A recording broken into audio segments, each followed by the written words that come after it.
All right, all right, all right. Hello, everybody. How you doing? How you doing, John? I feel like it's No, been forever. I know. It's just Been a it's been so week. quiet, too quiet. It's been a week and a half. I feel like it's been forever. I mean, like, where's the last time I did Macro Monday? I miss Macro Monday. You know what I'm I saying? know. I know. I find Been a myself, week. looking at Fed Fund futures and being like, what can I talk to about this? I see some Uh, things, it's addicting. It's or rather addicting. I don't. I mean, if you want to talk about Fed Fund futures, right now there's nothing to see. It's just boom, That's true. straight line, That's true. string beam. Well, it's great to see you, Johnny. Good to see It's you. great to see you guys. It's great to see you guys. Thank you so much for joining us today. This is going to be light and airy in terms of tone and sentiment, but it might be data heavy. Might be data heavy, but that's okay. We're going to try to, draw things up for you guys, visualize the data, create a story so that it's all digestible. It's all Yeah. digestible and all of us knows what the takeaway is. Well, So, just let what? me put this into brackets. It's December 30th. Tomorrow's the Oh, 31st. It's New Year's Eve. And I don't know about you, Noah, but as a what? social butterfly, I'm around. I'm out. I'm at parties. And I've already been asked like multiple times. It's like, you're standing there with a drink and someone's like, so, conversation kind of gets quiet. And it's always What's like, going on with the so, market? how's the market?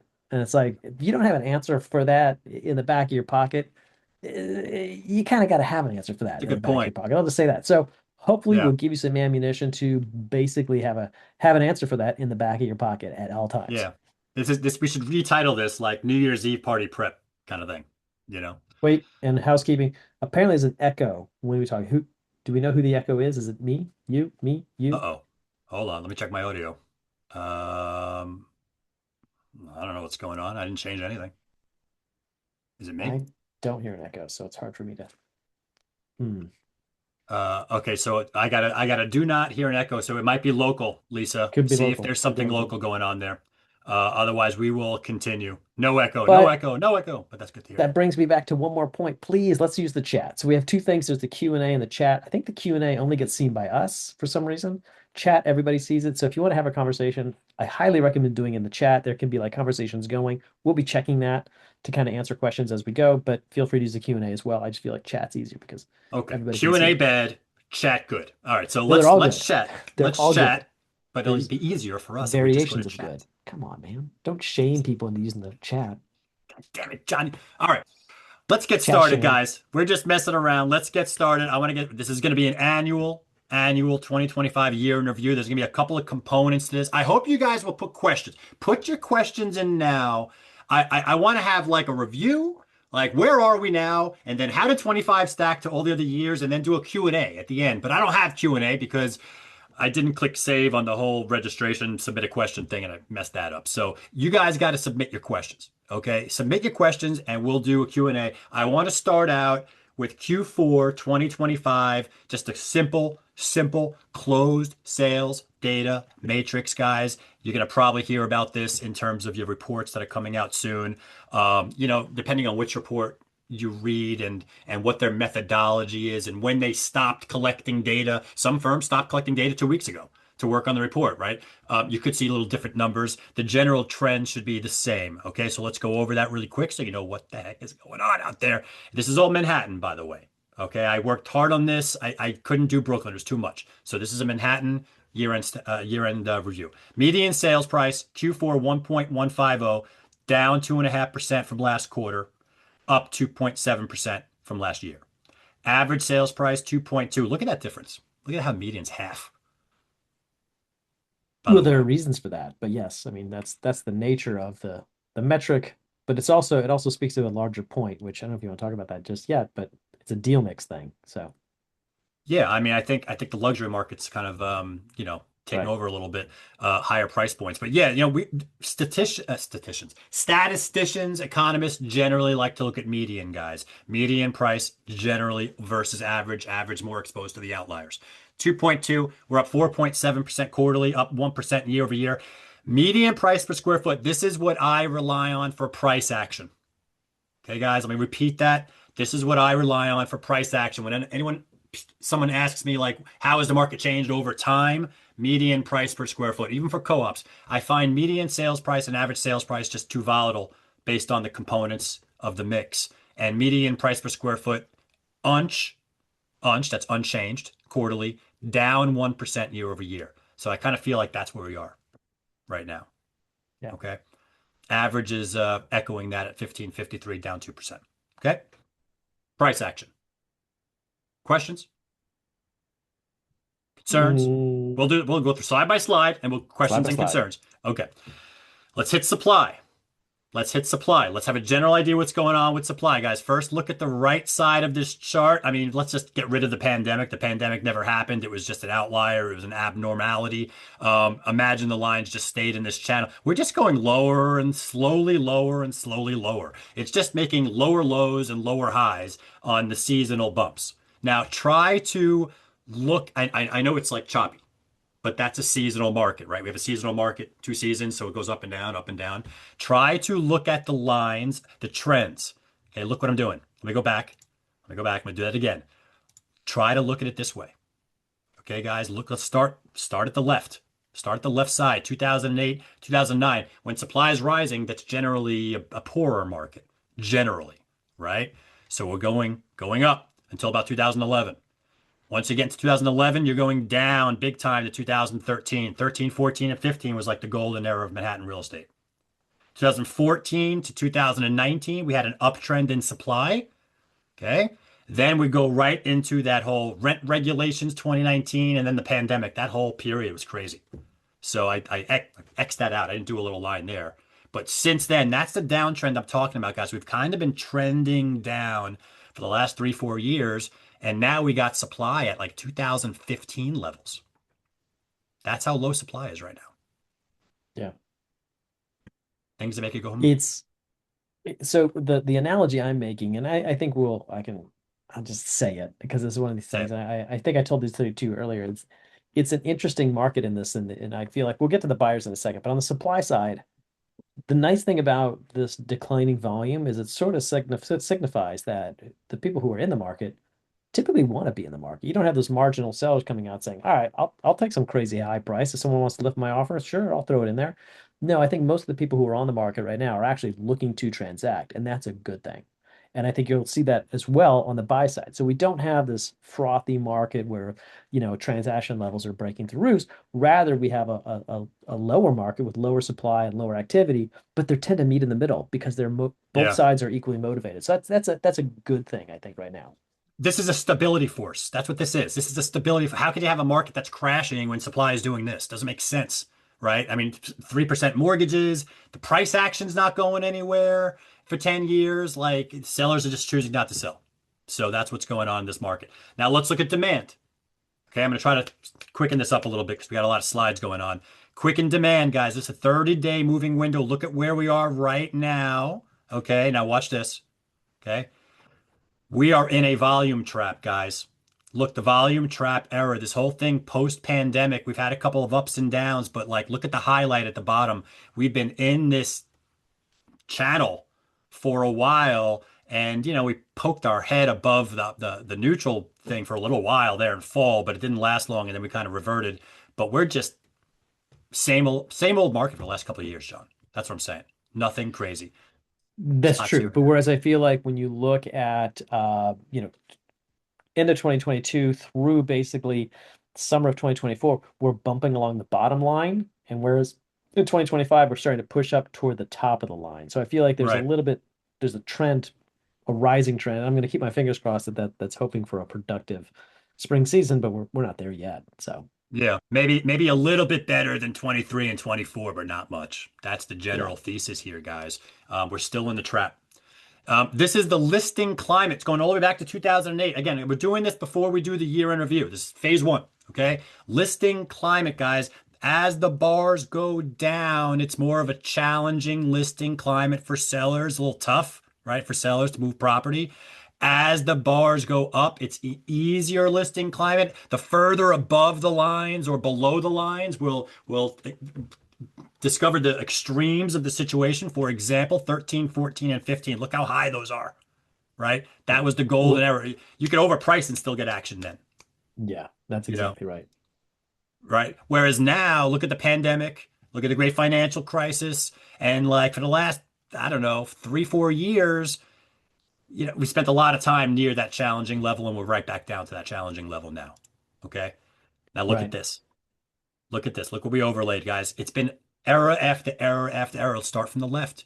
This is your great financial crisis and the aftermath right over there. Take a look at the bars and what it did.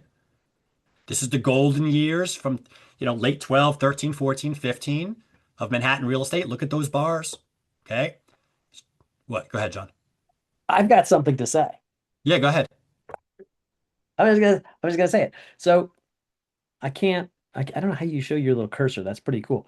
But look at one of the things I like to look at is not necessarily sort of the peaks and the valleys, but just sort of what they're telling us over time. And when I look at the valleys in the great, and by the way, nice job in these charts. No, I think you really Thank spent a you. lot of time. So I appreciate it. And you laid these out very Trying nicely. to But I'm visualize looking at, this. Yep. yeah, the great financial crisis and aftermath, that first one. Look at the lows that the climate index is making. Obviously, it peaks the trough was 2008, early 2009, right? That's Hey, when yeah. President-elect Obama came out and said it's a great time to buy, and everybody's like, ha ha ha, what does he know? And then, oh yeah, actually, it's pretty good. Then you look at the next one, and then the next one. You look at those lows; they're steadily progressing higher, right? And then you have the golden years. They're basically sort of the lows rather are sort of going sideways. Policy driven slowdown. What happens?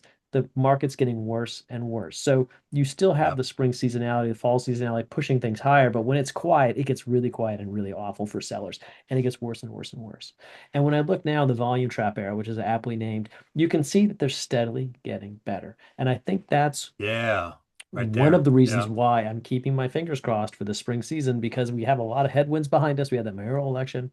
We look at where the Fed fund futures are now. It's a very steady interest rate environment, and I'm feeling like we're kind of getting our ducks in a row for hopefully a productive season. Although, again, as I said earlier, we're not there yet. So Yeah, we're not watch there out. yet. That was interesting analysis. Yeah, we are seeing rising lows over here, but we're still challenging. We're not out of it. We're not out of it yet. And that's the volume trap era continues, guys. That's the point of this whole thing.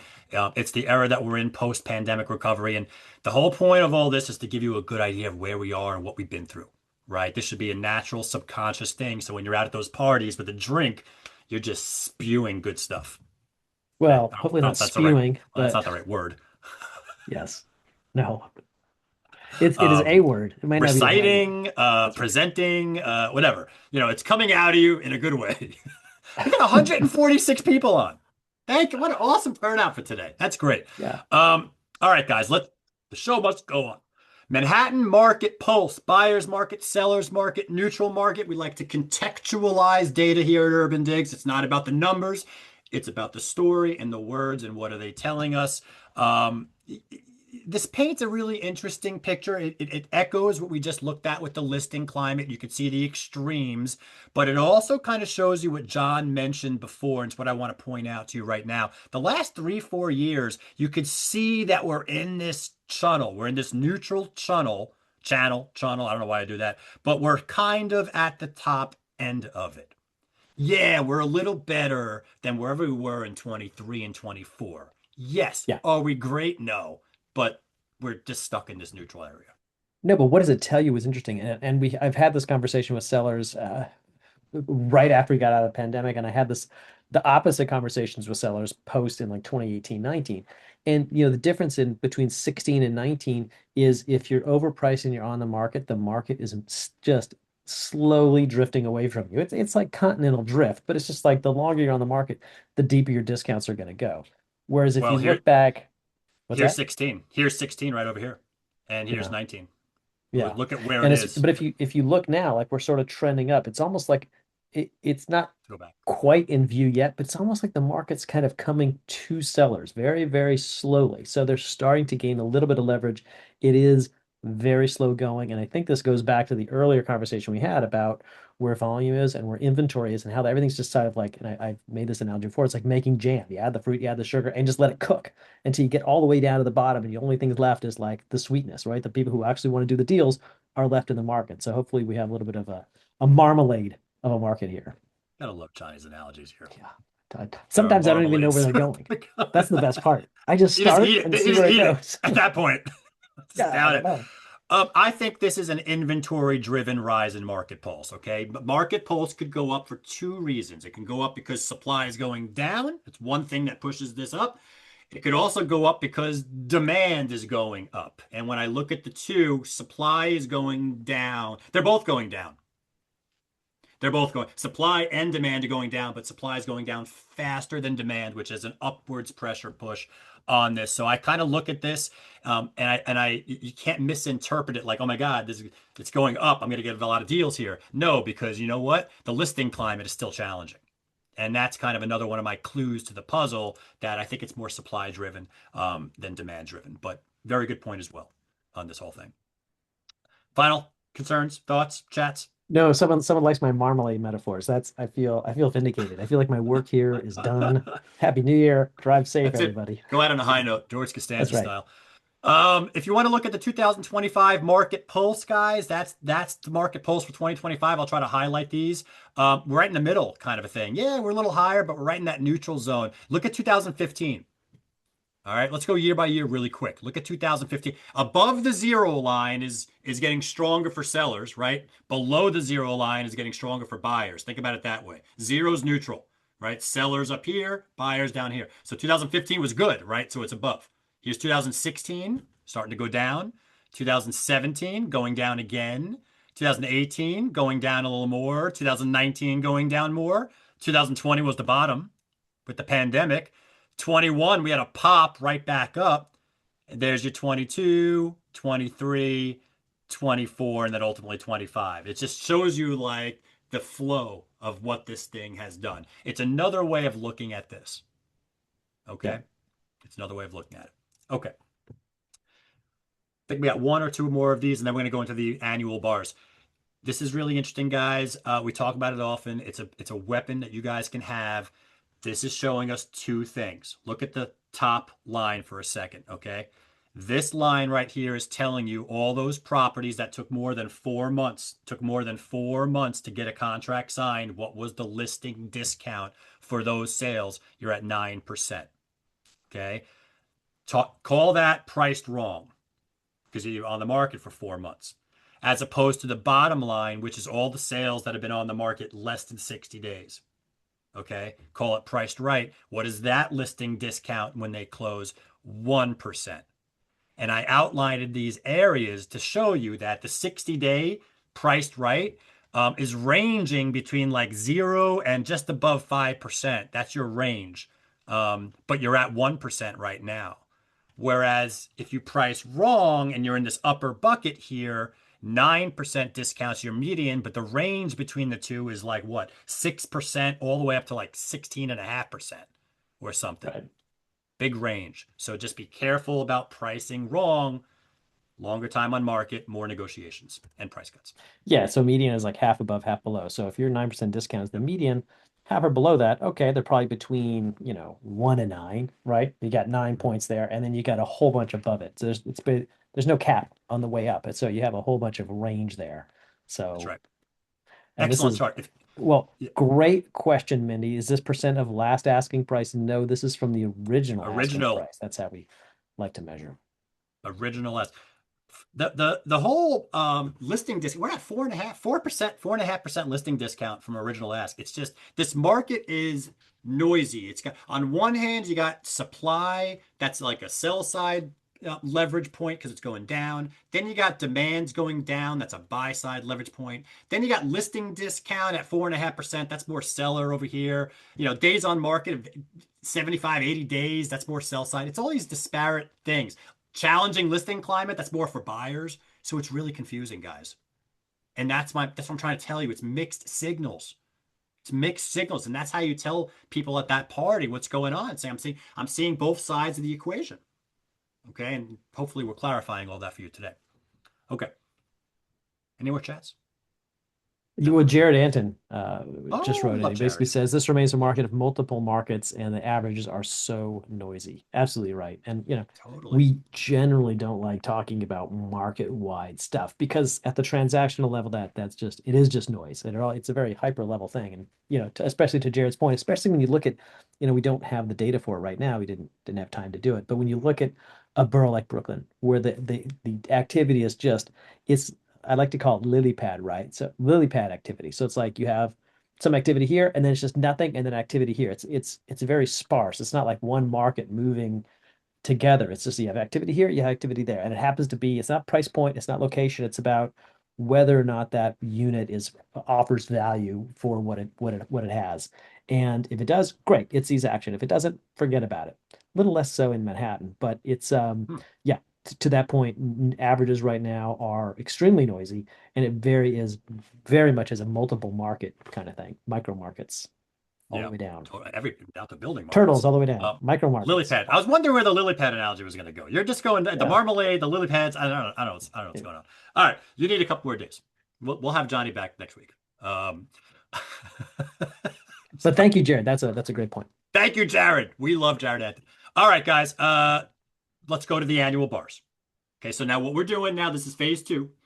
We're going to take all of 2025 activity in terms of new listings, contract signs, price per square. We're going to do all that, and we're going to compare it to all the other years, right? So you're taking every sale in the year and putting it into one bucket and just getting a median of that whole thing. That's what this is, and you're going to stack up where we're at. Okay, I took this data yesterday with my engineer. Yesterday, so it's as of the 29th. Pretty timely.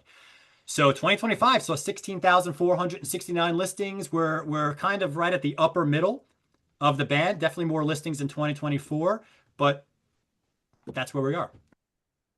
Okay, is what it is. All right, pretty straightforward.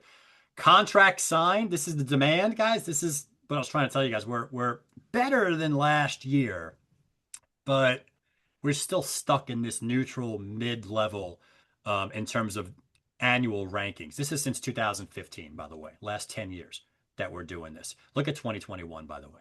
Crazy. Obviously, the pandemic year. 2015 makes sense over there. 2022 makes sense over there. 16 and 17 right after the peak in 15, and 2025 is obviously doing better than 24 and 23. Okay, Yeah. that's where Well, look, I think had we not had the rug pull of the tariff action back in April, I I'm. think we probably would have had a stronger season. We probably had another 100 there. I think we could have been in contention Maybe. with 2017, but it is It what it was a is. slow summer too. I mean, Yeah. even with the Liberation Day in April, like we had a really short and shallow spring market, right? It was great for March and maybe early April, maybe, but that's when it kind of transitioned. Um, April, May, and June was not great. We really lost some ground there, but we made up for it in fall a little bit. It just was short lived. So that's that. So you guys have a picture of where we're at. That's what we're doing this for. 4 million luxury sector. This is not to take anything away from Donna Olsen. She is still the queen of luxury. We love Donna over here at UrbanDigs. We have it at just under 1,400 for the year, 4 million plus. I think Donna came out recently in a story, said at 1430 something. So she's a little above us. She probably has access to some extra data than us. Makes sense. Close, very close still. We have us in the top level. So luxury had a Yeah. good year, guys. Yeah, Luxury had a no, good year. banner year. I mean, you think about where luxury is fitting in terms of the last 10 years versus where the overall market is. I mean, this is still Hmm. clearly a market led by and driven by the cash deals in the luxury market. They're really pulling this market. We're starting to see some creep in, obviously, as mortgage rates start working their way down, but affordability still remains an issue, and it's still you can still just by seeing here that the amount of luxury volume is just it's great. It's a great market Yeah. for luxury. And to use Donna's number would put this as number two. It would be number 2025 would be number two, right behind 21. So it was a good year for luxury. And I think that's why we're seeing some of that positive price action, especially on the condo side of the market. Okay. And sales price side as well as pushing up those prices. Okay. Listing climate. When we take 2025 as a whole, this was a little tricky to calculate method wise. And then we take all the other years and we calculate climate index, which was the best years, which was the worst years. Guys, this makes sense. The highest it goes up, the easier the sales, right? Look at 2015. Easy. 16, 17, right? Okay. 25 is over here. The only reason 21 is not higher is because it's coming from 20 down there. You know what I'm saying? It would have been a lot higher if it was just coming from a normal thing. It probably would have been above the line. But 2025 is coming in right at the midpoint. Looks like we're Neutral slash challenging to me. I would Okay. concur. Okay, we got a concurrence. Any questions? I see some We things we popping up. have a lot of questions. What I suggest, Noah, is I think we should get through Keep the going. slides and we'll come back to the Okay. questions because I think they're sort of, Okay. Keep the um, questions coming. Keep the questions coming. we will And come we'll do a back. Q&A. We shall return, MacArthur Shall we? style. Days on market, and this is 77. I don't know what I said before, 75 to 80 on days on market. It's hard to keep all these things in your head. This is, I mean, we're in the neutral. We're in the neutral point. We're below last year in days on market. So this is one of those data points that's kind of favoring the sell side. It's getting a little better. Things are selling a little quicker. I mean, 77 days is not bad. No, it's not. And this, I think, comes back to my marmalade analogy, which is that like you have sellers in the market who want to sell, you have buyers that want to buy. And like if they meet, they're transacting in a decent period of time. It's not like 2020 where 88 was the median, right? So you have a lot of sales taking a lot longer than that. So we're what is that? 11 days faster than that. It's like a week and a half ish, Yeah, almost two something like weeks, that. 2 business weeks, right? 11 days. So I feel like this market, right? It has the group of the sellers that just they do it correctly. They get the right action. They sell. And then they got the people on the other side, and the middle people are just fewer and far between. I think this a lot of people on both sides, on the extremes, less in the middle. I don't know. But it's averaging out right at 77. Not bad. And again, listing discounts at 4.5%. Not bad at all. Price action, guys. Price action 2025. Not terrible. Not terrible. I mean, we haven't gone very far in 10 years. I mean, notice how we're a little higher than 2015. We're not a lot higher, but we're a little higher. This is what happens when you take all of the sales in the year and you average them out and you get some rankings. This kind of stuff happens. You'll have noisy parts up and down. But if anything, I interpret this as luxuries pull on the market. Just a higher component of higher end listings selling in general, yeah, but this is dragging also stuff one of up. these metrics. So if you have clients who are looking at these quarterly reports and trying to get an understanding of where price per square foot is done over the last 10 years or whatever. Sometimes that can be a very misleading metric because again, this boils everything down to resale. We look at resale condos because we try to want to, the new dev does its own thing, but we're trying to, get as many apples to apples, but still it doesn't take into account location, it doesn't take into account size, it doesn't take into account price. So it's like all these Hmm. different things are excluded from this. So you might have different things depending on if you've got a first floor studio condo versus a terrace condo. You might see different trends of appreciation over the last 10 years. So this is just a very broad measure. So Very be broad. sure to, try to get a laser focus when it comes to providing that Does context. Yeah, it doesn't really apply on a building to building level, right? You got a lot of buildings that are underperforming for very good reasons, and a lot of other buildings overperforming for very good reasons. And it also tells us something very, very important for when we talk to our sellers, especially our clients, our seller clients. It tells me that the pricing discussion is a very, very, very different conversation than the critically needed listing climate conversation, right? The listing climate over here, because you look at pricing and you look at 2015 at 1403.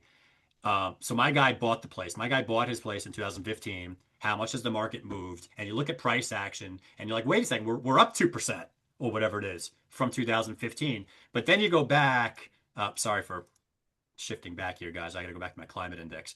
Then you go back to the climate index and you think about when this guy bought in 2015, and he bought in the golden years of 2015 when the climate index was through the roof and it was an easy listing climate. And you look at where we are now, it's the volume trap era and more challenging. It's like you bought it up here and now it's down here. And that's a very, very, very different picture than what was my price action, than what price action is going to tell you. So, we preach this a lot on Urban Digs in our workshops. The climate index, I don't care if you guys are at a different company and you use different technology and they have their own version of the climate index. We have our own method of climate index. It's a great weapon to have and conversation to have because it's going to tell a very, very different picture.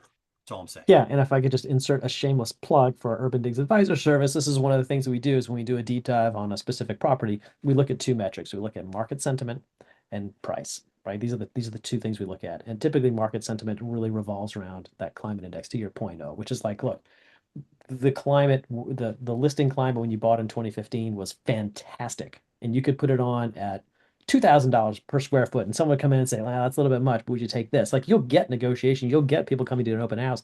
Now you put it on, it's just going to be quiet. So you really have to sort of take that Yeah. into account. And especially for the ones like, the difference when you go back to the price per square foot slide, the bars for years, which is interesting because look, somebody who bought in 2017, they're not necessarily looking at a significant gain on margin versus someone who bought in, say, like, you know, 2019 or even 2021, right?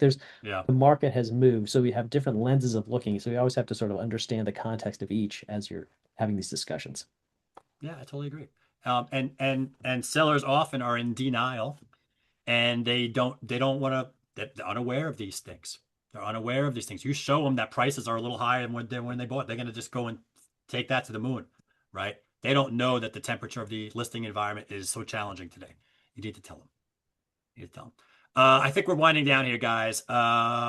Negotiability is from original ask, listing discount, original ask, every sale and 25 Acra space sale merged with RLS and Brooklyn MLS listings, 4.3%. That's what I was saying before. Obviously, you go down, you got those better years, right? You go down there. Um, it this market, it's just it's what's going on here is just so strange, right? You got sideways price action for a decade. You got a surging rental market for a decade. You got declining supply. You got generally declining deal activity. You have declining time on market, and you have declining listing discount. It's just, as Jared's pointing out, it's all over the place, and it's very Right. noisy. And I understand if you guys are confused with what's going on, but it almost balances out into a neutral place. I don't know. But I just want to bring it back to my cocktail party sort of Oh boy, framework. here we go. I don't suggest starting off. Someone says, "How's the market?" You say, "Well, it's very strange." Lots of No, well, declines. we're not at a I would, cocktail party right now. no, I know, but I'm saying the verbiage is, well, it's a very It's interesting noisy. market. It's one of these rare times when the market is rewarding buyers and sellers. And then you can kind of take it from there. Because it is like if you are a seller, there are definitely some very good things about this market. Conversely, if you're a buyer, there are some very good things about this market. So it's an interesting time to be in this market. So it's a question of how you frame it. So Yeah. Okay. Overall, I feel like Manhattan right now is potentially underperforming the Northeast region, overperforming the national market. Okay. Because you have to just think about what's going on. John and I were talking about this with Stephen James just before this over at Berkshire. And we were talking about what's going on with national housing. National housing has been in a 3-year trap, much like we have been in a volume trap. 3 years. It's really long. Like it's this is the longest it's been for decades for national housing. And when you look at the top 50 metros, right? And you look at the national average of those metros, the national average is like just above zero. But when you look at the entire thing, it's half and half, right? And New York is right here in the positive side. So when you think about what we're doing and where our market is, there's some markets out there, there's some metro markets there that are down 15, 20+% over the last 3 years. I'm just saying. and by the way, shout out to Cleveland and Milwaukee. Love to see the Rust Belt Look coming at Hartford, through. Connecticut. What about Hartford? Yeah, Well, unbelievable. Hartford. And that brings us to the end of the Yeah. program, guys. I Well, think no, I it's think we'll not. go to It's that's the Q&A. end of the Q&A. that's the end of the program part. But we have other Program part. questions we want to get to now. Let's go to the questions. Let's Okay, go to the let's take questions. it to the tape. Okay, Take it here to we the tape. go. I'm Q&A going to read time. them off from where I Okay. believe we forgot. Oh, you can keep sharing. I would keep Oh. sharing. Well, okay. Give me a second. I'll go put it back up there. Uh, sorry, folks. I just had to. I lost my I place. I mean, Jesus, Okay, John. Let's I go. know. I came on late, so maybe you mentioned this is data only for Manhattan. Yes, we only had time to prepare Manhattan. There is data for Brooklyn. We do have it. We just haven't had a chance to sort of We parse it. might work on something like this for Brooklyn, but as Yeah. you can see, guys, this took a lot of time to put together. I didn't have time for Brooklyn. So we'll maybe try that early next year. Okay. Can you provide any general commentary on a non-luxury versus luxury in terms of overall transaction volume? I think we talked about that. I don't think we have a slide on actual volume between the two, but we do instead have that slide that Noah was presenting in terms of that luxury sale bar, which was there was Where's a my, decent number of luxury sales, where but I is don't it? think we broke it out in terms of the Oh, non-luxury sale at oh, that oh, low it's over. market. Hold on a second. Hold on a second. I think it's over Yep. here. Yeah. I So only did a luxury take. I did not do the yeah. non-luxury market, so I apologize. Yep. How are interest rates affecting markets? Oh, How do you? I'm looking at the Fed funds futures table right now. I mean, mortgage rates are generally down. I don't know if it's impacting our market that much. If it is, obviously, maybe it's impacting the sub 2 million sector. I mean, we're still 50+% cash in our market right now. But mortgage rates have done nothing over the last 4 months other than to incentivize buyers to get more aggressive in their bids because they've been coming down, generally speaking. And now they're just lollygagging down at this lower level. So where it goes down in the future, I don't know. That's a macro Yeah. Monday thing. Jeffrey writes in, this is actually a really interesting comment. So thank you, Jeffrey. He says sellers are tired or confused, which equals lower inventory. There says there's too much commentary online who claim to be experts. So yes, that's a great point. And I think part of it is that there is so much commentary and data online that it does get absolutely overwhelming for someone who's not necessarily a professional who's just sort of wading into this trying to get a sense of it. They're just completely bombarded with viewpoints that are not necessarily all in line. So yeah, And I hope that we can help hold a candle as we walk down I'll the tunnel of truth here. I'll just say I'm confused, guys. No one's confused. Don't feel bad about being confused because with what is going on here and the different elements on each side, it's confusing. It's confusing, and you got a lot of different firms doing different methodology and different numbers, and it's confusing, right? Um, when I Mhm. hear what you just said, the seller exhaustion, that is because you're 3 years in this volume trap. Take a look. It's this chart. All right, you're 3 years in this volume trap, and a lot of these bars are close to the challenging level or between neutral and challenging. And it's just a really tough environment for sellers, and buyers are penalizing anything that's not perfect. That's what's going on in this post-inflationary world, right? High carry, penalized. Unrenovated, penalized. Any kind of construction going on, penalized. Other than that, you're probably doing okay. So Well, but those are points of certainty, which I think are great. And the other thing is, you look at that listing discount to days on market, and that to me provides the clarity. So yes, this is a very confusing market when you're trying to understand everything too, because to Jared Anton's point, this is a market of micro markets. So if you're trying to make Yep. sense of everything, you can't because there's so many working pieces. But at the end of the day, the idea that well-priced units, that are units that are priced right, are transacting in less than 60 days at a very low discount suggests that this market has a lot of clarity to it. You just have to understand it from a very, very hyper local perspective. Yeah. And sellers need to get through their stages of grief quicker. Some sellers are just in that denial phase way too long. You guys got to help these guys go from denial, to anger, bargaining, depression to acceptance. They have to get to Mhm. acceptance through data and market temperature and all that stuff. It gives them the clarity to do that quicker, hopefully. Quick housekeeping note, these slides will be available on UrbanDigs after this. It's going to take us a little while, but we'll get them up on the site probably later this afternoon, I would guess. Well, our video person's out, so we might have to process this in a day or two. We'll figure it out Right. as Well, soon we as can get the possible. video. That might take a while, but we can get the slides up as a PDF, right? We'll try. We'll try. We'll try. We do We our do. best. We do our best. This is actually a great question, and Bradley asked this. Why was 2015 one of the best years? What was special about 2015? It was just it was the peak of the cycle. Let's go back to liquidity. Where's my liquidity? This is really helpful Um, background information to today's market, by the way. do I not have liquidity from 2000? Oh, I didn't get it from 2018. But you could do this for the climate index as well. It was a cycle, okay? And the cycle started after the great financial crisis. It took a couple of years to get over that, right? Once you got to 2011 and 2012, you kind of feel this market was ramping up. And then from 2012 to 13 to 14 into 15, it was just crazy, right? To put you back in the time and place, it was high deal activity, something that you guys are not used to, but it was high deal activity, low supply. It was just an easy market to transact in. It was tough to be a buyer's broker because you were losing to a lot of just multiple bidding war situations. It was just really, really hard to get things done from a sell side perspective. It just sold really quick. So 15 was the top of that kind of run, so to speak. Prices didn't really peak out until 16 and 17, depending on if you exclude new development. because there's a lot of new developments that were signed in 14, 15 that sold in 16, 17, and those Yeah. prices got recorded at a lag. But yeah. And just quick housekeeping note, can you explain what listing climate is, how we measure it, and what it means? As just Yeah, one of the the questions. listing climate is measuring the flow of activity of inventory, right? Think of active inventory. You got 5,500 units on the market trying to sell, right? 5,500 units. Every day, those units are moving in contract, like 30 units moved in contract, and some units go off market expire. So either you're successful and you're going into contract, or you're not successful and you're going off market or expiring. So it's measuring that flow of success to failure off market. And if there's more success, that's going to push these bars higher.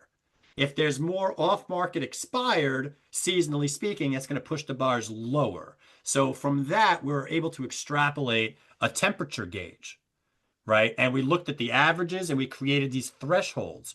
And on the bottom, this blue line is your challenging threshold. If you get below that, it's a really challenging market. And on the upside, if it's an easy market, you get above that green line, it's a very easy market. So it's just another way of measuring temperature. Thank you. These next questions are somewhat combined. So Heather asks, is condo appreciation down overall for the last 10 years? And then Mindy asks, and I think, Noah, you can get in this because I think you can talk about Noah Newman's thesis, a big swath of luxury in new dev and supply is becoming more and more constrained. Okay, what was the first question? First question is condo appreciation down over the last 10 years. Okay, so I'm on UrbanDigs. I'm on the chart room. Price per square foot, resale, condo. I should have put this in there. I just forgot with everything that was going on. So much data, I forgot to put it in. But you go here and you click max, guys. This is your price action chart, guys. This is your price. Let me see if there's any here. Let me get the drawings out. This is your price action chart. And this is what I mean that we have not done a thing. What's that? 2000. We haven't done a thing in 10 years. Like we're just going sideways, right? And we're on a little bit of a downswing right now, but that downswing right now hasn't captured the fall bump because in October, if you signed in November, you didn't close yet. So this price action is probably representing up until about August, September. We still have to get October and November, which are up months, and then end of November and December, which are down months. So you can have a little bit like that in terms of your price action. But this is it right here. What was the second question? Great. Yeah, the second question was about the coming constraint of new dev supply. I mean, policies, man. We talked about this. The policies, the rent regulations of 2019, other policies that have been put in place have muted investment Yeah. opportunities here. And it's just there's no development. There's no pipeline. There's no development. As Noam says, we're going to be eating off of new developments plate, the crumbs off the plate in another year or two because there's nothing Yeah, new. and that's one of the points that Stephen brought up in our call earlier today with him is that is there a scenario in which a new dev buyer has no inventory and so they move to either resale condos and try to sort of make them special, renovate perhaps, or Yeah, but even God forbid turn to co-ops. Who knows?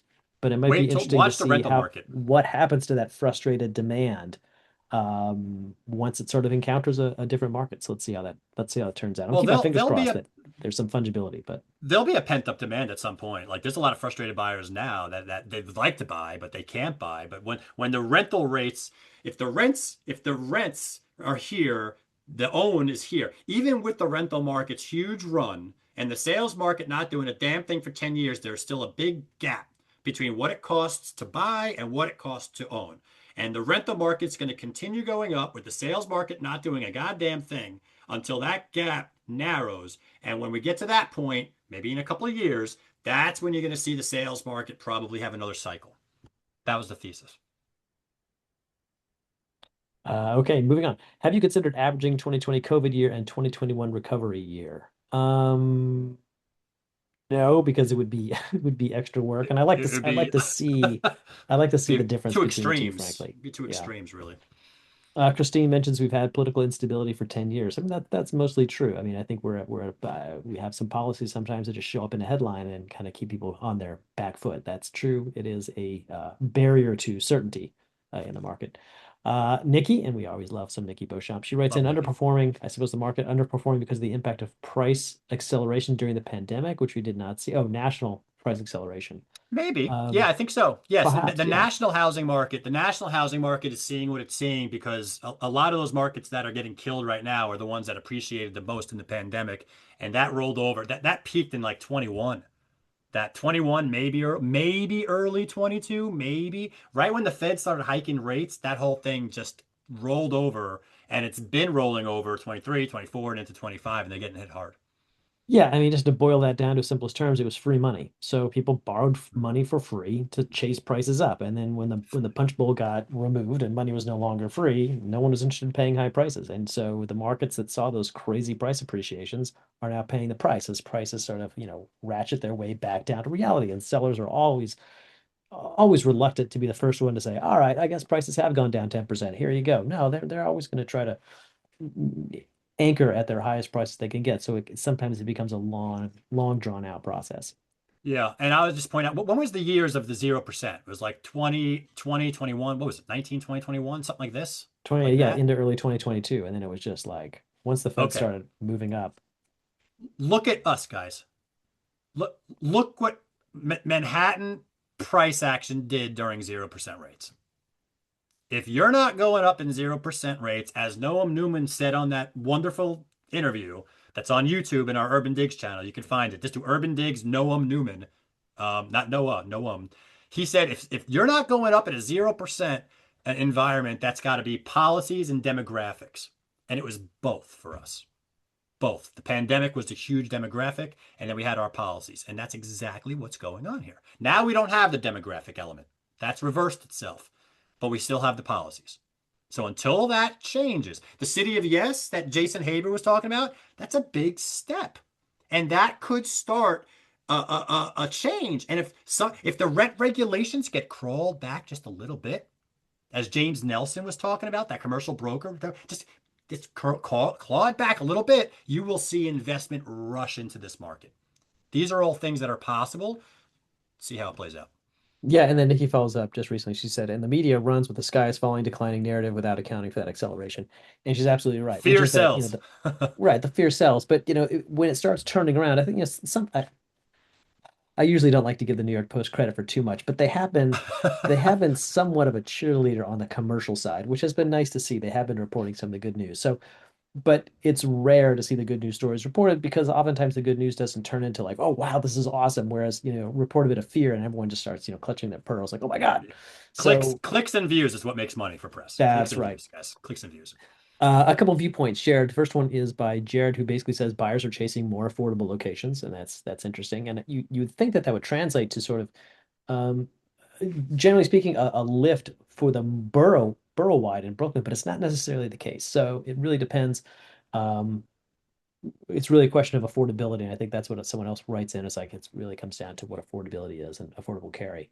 Um, Yeah. Someone else writes in. Rick Do writes in. the He's do the analysis. What's like real quick? Do the yeah, analysis. Go look at what a one yeah. bedroom condo in Chelsea is going to cost you, and what at 6.25% with 20% down. What does that carry? And then go look at what a one bedroom rental is going to cost you, and take a look at the two. Well, not even well. Plus, it the net cost of ownership is on a monthly basis is cheaper. The problem is that down payment and getting the mortgage, and then it's just like once you have that mortgage in there, uh, Well, yeah, there you go. that's the real There you go. problem. But net, if you just pay cash and you're paying your maintenance or your I your just take the your cash. fees, Just use the cash, guys. it's so much cheaper than renting. So what can I say? I Rick always writes in a highly lot. advise paying cash for everything. I do, yes. Let them use credit. A lot of foreign buyers, weak dollar in 2025. And that is how we started out the year. The dollar was just getting crushed and it's somewhat Yep. recovered, but it's still, I mean, a lot of the stuff is still on sale. Um, I mean, if you're a gold bug, this market's looking fantastic. Or a silver I, stacker, I guess that's the new term I heard today. If you're this in is a precious macro metals, Monday if that's where you've conversation. had your entire savings, this market is just rip roaring sale for you. Dude, well, more importantly, what is soaring silver and gold and all this? What is that saying? Like, that's another question altogether. So, we'll see how this story plays out. This is a macro Monday conversation, but This is a it's going to be macro interesting. Monday, by the way, which will be back on January 5th. I can't wait. I'm ready for it already, by the Me too. way. It's been too late. A lot of questions about the slides. Yes, we'll put the slides. We're not going to email them out to everybody because, No again, emails. it's a lot of work. Tomorrow's New Year's Eve. I mean, come Come on. to Urban Digs and grab it. We We'll will put it put up them on the here and you site. can download Back it. off. Back off, you beasts. We'll put them on the site. Yes. We'll put them on the Uh, site. yeah. Absolutely. Anything else? That's it. I think I caught up. Okay, good. Well, But Happy New Year, everybody. I hope this was very helpful, guys. The whole purpose of this was to get a sense of where we are from different viewpoints and try to clarify any uncertainty or noise in the market. Hopefully, we didn't make it more confusing for you, but we tried not to. And we hope you have some actionable takeaways. Great conversations. Happy and healthy to everyone out there. You too, Johnny. Happy and Happy healthy New to your Year. families. We'll be back on Monday. Okay, see you guys in See you guys 26. Monday. Thanks, everybody. Cheers.